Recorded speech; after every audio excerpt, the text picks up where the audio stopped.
భగవద్గీతలోని సాంఖ్యయోగం 2వ అధ్యాయంలోని ఈ శ్లోకం ఆత్మ యొక్క అమరత్వాన్ని, పునర్జన్మ సిద్ధాంతాన్ని చాలా సులభమైన ఉదాహరణతో వివరిస్తుంది. మనం దీని గురించి కలిసి తెలుసుకుందాం. శ్లోకం: పాసాంసి జీర్ణాని యథా విహయ నవాని గృహ్ణతి నరోపరాణి తదా శరీరాన్ని విహయ జీర్ణాన్యాన్ని సంయాతి నవాని దేహి.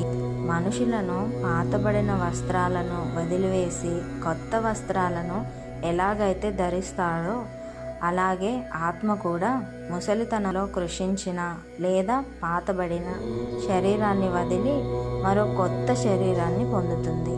దీని ద్వారా శ్రీకృష్ణుడు అర్జునుడికి మరణం అనేది కేవలం ఒక మార్పు మాత్రమే అని ఆత్మకు చావు లేదని బోధిస్తున్నాడు. నమస్తే.